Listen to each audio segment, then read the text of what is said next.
Hey guys, Nick here. If you've been watching this channel, you know that I'm in the middle of shooting a feature film that I wrote and I'm directing, and I'm super excited about it. We've shot the first 10 pages of the film, and as I look forward to the rest of the film, I'm kind of obsessing over lenses. Which lenses do I want to film with? What's sort of my best setup, etc.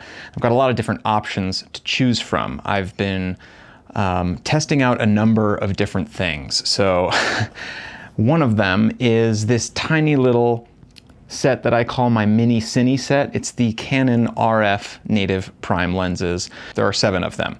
So there is a 16, 24, 35, 50, and 85 in these small little black plastic housings that look like this. And then 2 more, a 50 and an 85 that are in larger L series housings. But all of them are purely electronic. They don't have hard stops.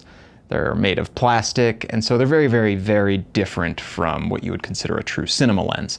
And I've put these little focus gears on all of them. Some of them I got from followfocusgears.com. Some of them I 3D printed myself once I figured out how to do it right. But even with the gear, you know, they have some pluses and minuses. The pluses are that they're tiny, they weigh nothing, they make life easier on a gimbal. In a very limited number of circumstances, the autofocus is okay for some things, but really it's like you want them when you want no weight going on whatsoever. But what's interesting about them is that the image quality is actually outstanding for what they are. I mean, this 24 is probably the most aberrant of the bunch, and yet it can still turn out some fantastic images. So I went in the backyard with my kids and just filmed them on the swings, and it's still fantastic footage, and it can take full advantage of everything the Red has to offer, whether you want to go full 18K 17:9 or crop in a little bit. I think some of these were shot at 6K resolution, which means this sensor crops in just a little bit, which is helpful because it crops out some of where the lens is at its worst on the outer corner, sort of. And you can still get these great images. The resolution is actually fantastic. These lenses are made with a number of different elements. Some of them are actually molded plastic. Canon molds these incredibly complex aspherical elements that can really only be done that way.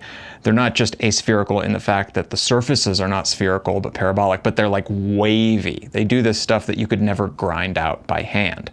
And so you get these tiny little lenses that perform way above their weight and price bracket, but really aren't true cinema lenses. I would love it if these tiny little lenses were in true cinema bodies with hard stops everywhere, still weighed around what they did, but they don't exist, right?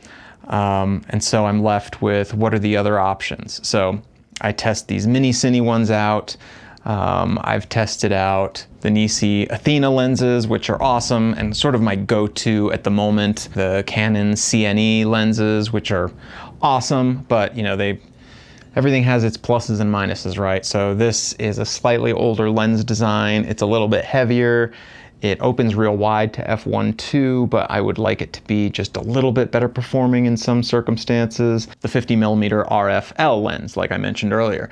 This lens is outstanding. If this lens were in that body, and maybe minus 150 grams or so, I think that would be like my go-to thing. But there's pluses and minuses everywhere. There's something else I'm gonna test out soon. I'm grabbing one of the Rokinon DSX lenses, which is basically the same optical formula as their Zine primes, which seem to be really cool. Their major con is that they're pretty bad in the breathing department, and they have a plastic body also, but they have cine gears and hard stops, and they open wide to T1.5. So I'm very interested in what those look like. But anyway, the point was, like, you know, if you're serious about shooting something and making the art, you shouldn't worry about looking silly putting a rinky-dink plastic lens on a really serious camera body. If it's serving your story and it is serving you, the storyteller,